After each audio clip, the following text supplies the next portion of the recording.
एक छोटे से गांव में माधव नाम का एक मेहनती और सीधा साधा आदमी अपनी पत्नी सीता के साथ मिट्टी से बने छोटे से घर में रहता था।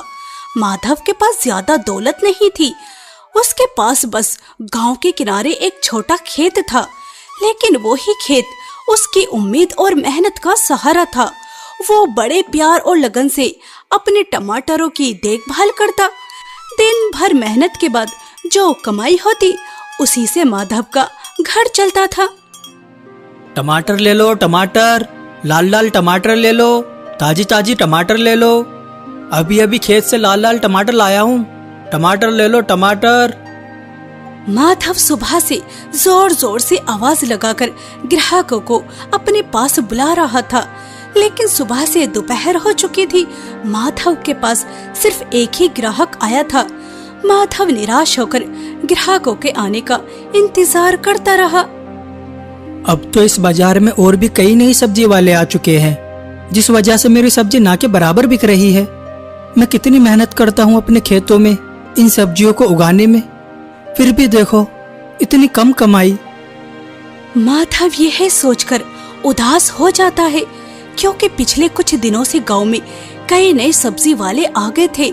कोई सस्ती सब्जी बेचता तो कोई ग्राहकों को लालच देकर अपनी तरफ खींच लेता। धीरे धीरे माधव के ग्राहक कम होने लगे। एक सुबह माधव सब्जी की टोकरी तैयार कर रहा था, तभी उसकी पत्नी उसके पास आई। माधव जी, अब घर में आटा भी खत्म होने वाला है। पिछले कई दिनों से आपकी सब्जियां ठीक से बिक भी नहीं रही। माधव थोड़ा उदास होकर बोला। जानता हूँ सीता। इतना कहकर माधव अपने ताजा लाल लाल टमाटर की टोकरी लेकर बाजार की तरफ निकल पड़ा। दोपहर की धूप तेज हो गई थी। बाजार में लोगों की भीड़ थी, लेकिन माधव के पास कोई ग्राहक नहीं आ रहा था। लोग उसके पास आते, दाम पूछते और फिर दूसरे सब्जी वालों की तरफ चले जाते। माधव यह देखकर मन ही मन सोचने लगा, अगर आज भी सब्जियां नहीं बिकी तो घर का खर्च कैसे चलेगा। तभी वहाँ गांव का एक आदमी आया। अरे माधव भाई, क्या बात है, आज भी तुम्हारे पास कोई ग्राहक नहीं दिख रहा। क्या करूं भाई, आजकल किस्मत साथ ही नहीं दे रही। किस्मत नहीं माधव भाई, जमाना बदल गया है। आजकल लोग सस्ती चीज देखते हैं, अच्छी नहीं। तुम भी सब्जियों में मिलावट करना सीख लो, तब देखना कैसे कमाई होती है। माधव तुरंत बोला, नहीं किशन भाई, मैं लोगों को खराब सब्जियां देकर धोखा नहीं दे सकता। कम कमाऊंगा लेकिन ईमानदारी नहीं छोड़ूंगा। किशन हंसने लगा। ईमानदारी से पेट नहीं भरता भाई। इतना कहकर किशन वहाँ से चला गया। माधव चुपचाप बैठा आसमान की तरफ देखने लगा, लेकिन उसे अभी भी अपनी मेहनत और भगवान पर पूरा भरोसा था। तभी माधव के कान में एक जानी पहचानी आवाज आती है। और भाई माधव, कैसे हो? अरे गौरव, तू शहर से कब आया? बस अभी बाजार से निकल रहा था तो तुझे देखा और तुझसे मिलने चला आया। और बता, सब ठीक ठाक? काम धंधा कैसा चल रहा है? क्या बताऊं दोस्त, आजकल बाजार में बहुत सब्जी वाले आ चुके हैं, जिस वजह से मेरे ग्राहक बहुत कम हो चुके हैं। बहुत मुश्किल से घर का खर्च चल रहा है। इस काम के सिवा दूसरा काम भी तो नहीं कर सकता। माधव, मुझे लगता है कि तुम्हें अपनी सब्जियों को शहर ले जाकर बेचना चाहिए। शहर ले जाकर सब्जियां बेचना? वहां मेरी सब्जी बिक तो जाएगी ना? मुझे उम्मीद है कि वहां के लोग तुम्हारी सब्जियां जरूर पसंद करेंगे और तुम्हारा व्यापार दोबारा से अच्छा चलने लगेगा।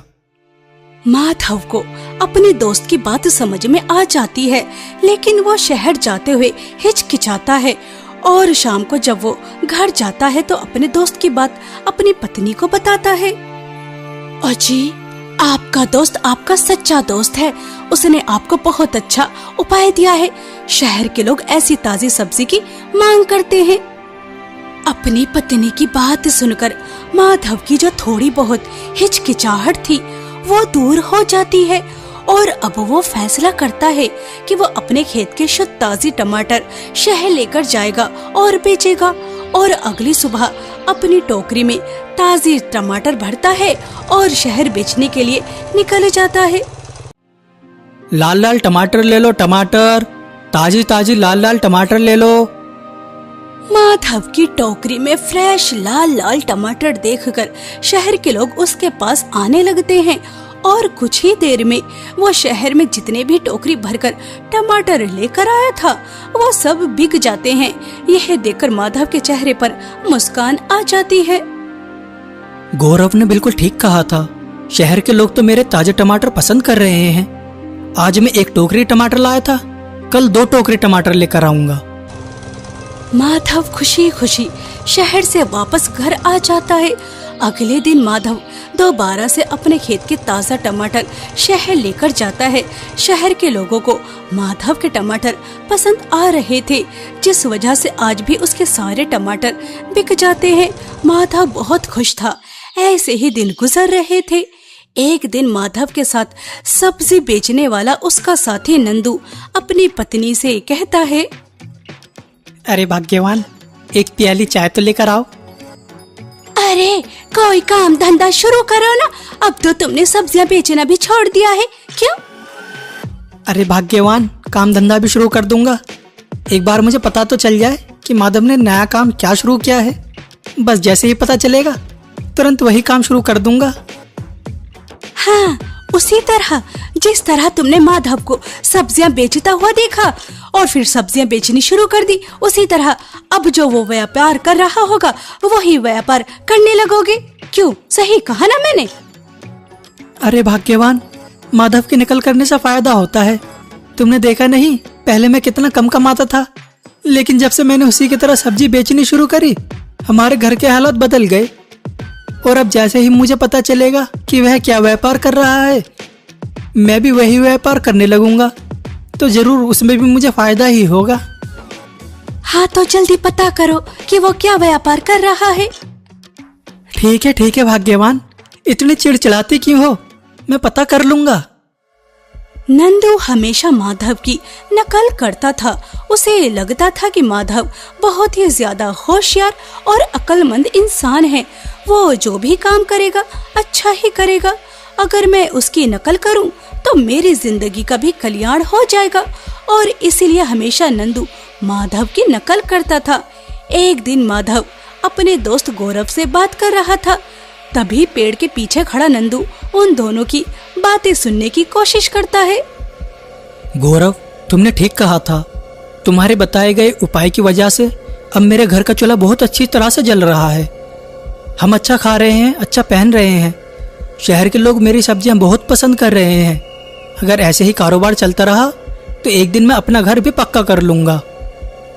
मुझे पता था कि तुम एक ईमानदार सब्जी वाले हो और तुम्हारी सब्जियां लोग जरूर पसंद करेंगे। बस ऊपर वाला तुम्हें ऐसे ही तरक्की देता रहे।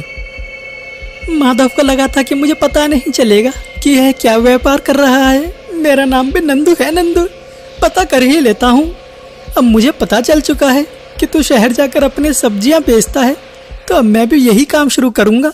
नंदू को पता चल चुका था कि माधव शहर जाकर टमाटर बेच रहा है और अब नंदू भी माधव की तरह शहर टमाटर बेचने का मन बना लेता है। अगले दिन माधव खुशी खुशी शहर टमाटर बेचने जाता है, लेकिन जैसे ही उसके कानों में आवाज आती है तो वो चौंक जाता है। यह आवाज तो जानी पहचानी लगती है। माधव जैसे ही पीछे मुड़कर देखता है तो नंदू टोकरी में भरकर टमाटर बेच रहा था। खेत के ताजी ताजी लाल लाल टमाटर ले लो, लाल लाल टमाटर ले लो, एकदम ताजी है ताजी। लाल लाल टमाटर ले लो, 50 रुपए किलो। लाल लाल टमाटर ले लो। अरे, यह तो नंदू है। जब देखो सबकी नकल करता रहता है और मुझे देखकर शहर भी सब्जियां बेचने आ गया। इसकी यह नकल करने की आदत कभी खत्म नहीं होगी।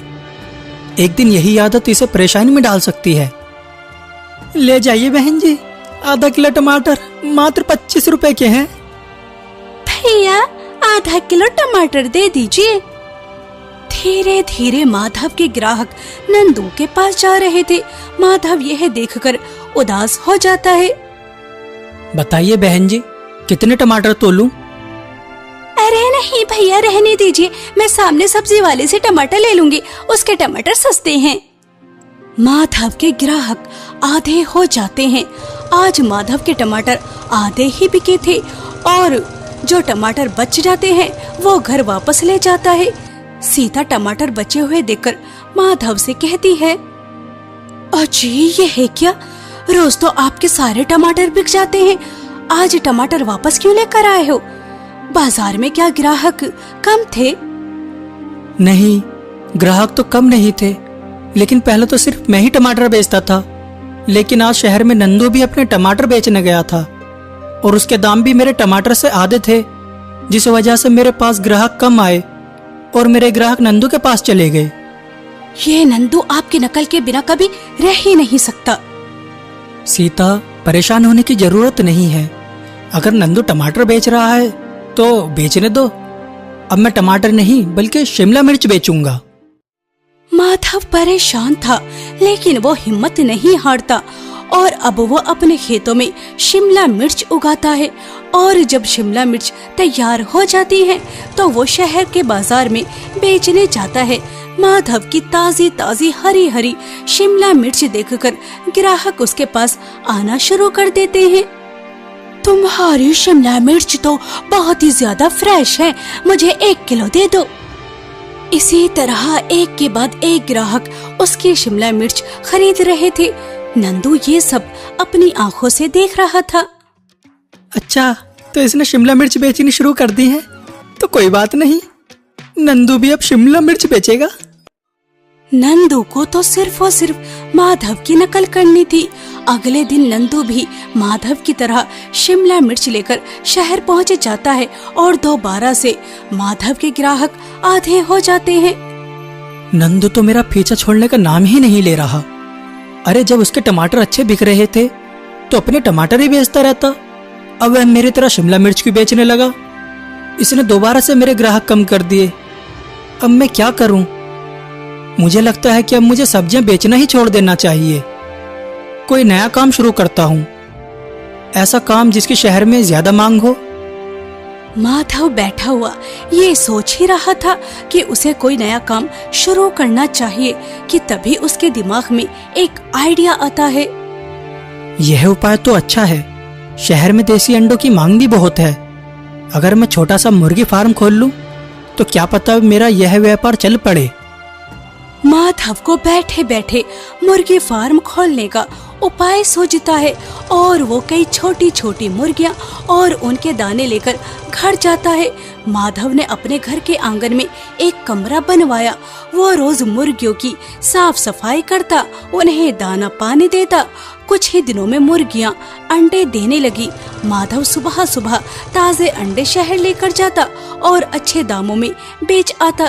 धीरे धीरे उसकी कमाई फिर बढ़ने लगी। एक दिन नंदू माधव को बोरी भरकर भूसा लाता हुआ देखता है। आजकल माधव शहर सब्जियां बेचने भी नहीं जा रहा और उसने अपने घर में एक कमरा भी बनवाया है और इतना सारा भूसा। मुझे लगता है कि माधव नई खेती की तैयारी कर रहा है।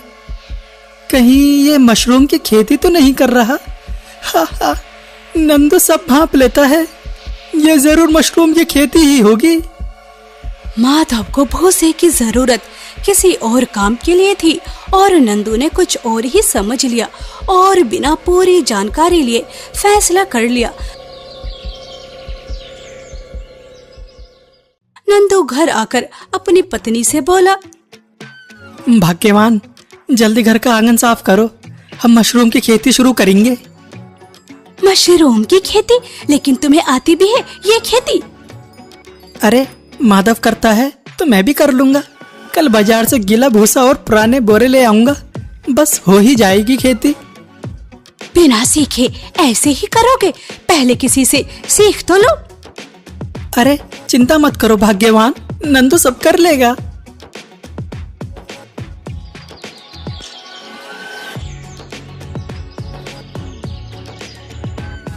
अगले दिन नंदू के घर भी मजदूर उसके आंगन में एक कमरा बनाते और जब कमरा बनकर तैयार हो जाता तो नंदू बाजार से गीला भूसा और पुराने बोरे उठा लाया।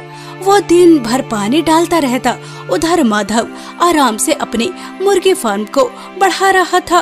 उसकी मुर्गियां बढ़ती जा रही थी और कमाई भी, और नंदू सिर्फ और सिर्फ मशरूम की खेती में व्यस्त हो जाता है। अब उसके पास कोई काम धंधा नहीं था, वो बस जल्द से जल्द अपने मशरूम बढ़ता हुआ देखना चाहता था।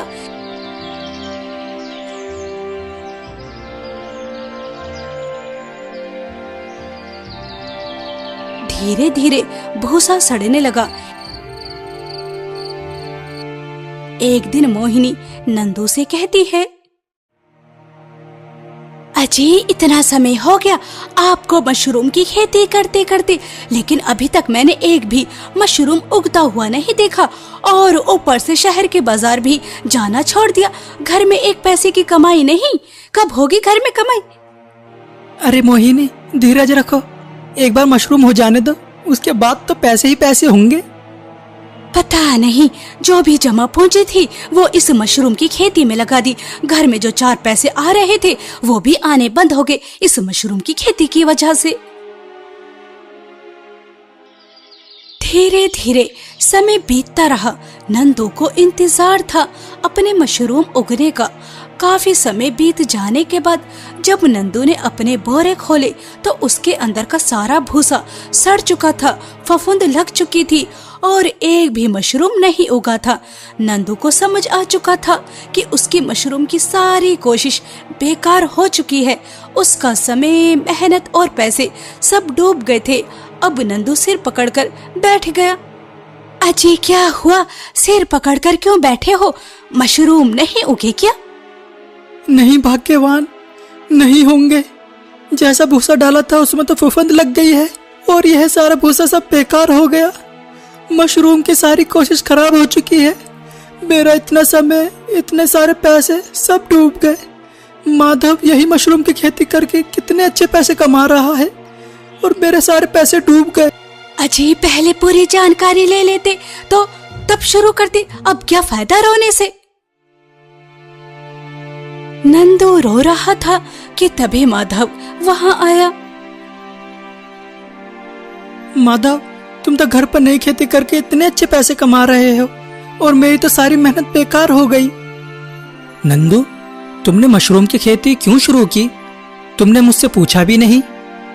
अरे मैंने सुना था कि तुम घर पर मशरूम की खेती कर रहे हो और उसमें खूब कमाई हो रही है, तो मैंने सोचा तुम्हारी नकल करके मैं भी वही करूंगा।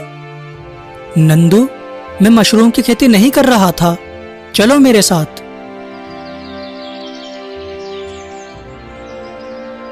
फिर माधव उसे अपने घर के आंगन में बने उस कमरे के अंदर ले गया। वहाँ बड़ा सा मुर्गी फार्म देखकर नंदू की आंखें खुली की खुली रह गई। अरे तुम तो असल में मुर्गी फार्म चला रहे थे, मुझे लगा था तुम मशरूम की खेती कर रहे हो। हाँ नंदू, क्योंकि व्यापार सिर्फ नकल से नहीं, अकल से चलता है। नंदू को अपनी गलती समझ आ गई। माधव भाई, मुझे माफ कर दो, मैं हमेशा बिना सोचे समझे आपकी नकल करता रहा। आज समझ आया कि व्यापार नकल से नहीं, मेहनत, समझ और धैर्य से चलता है। उस दिन के बाद नंदू ने कभी किसी की नकल नहीं की। उसने मेहनत से अपना अलग काम शुरू किया और धीरे धीरे उसकी जिंदगी भी सुधरने लगी। इस कहानी से हमें सीख मिलती है, नकल करके सफलता नहीं मिलती। सच्ची तरक्की मेहनत, समझ और अपने हुनर से मिलती है।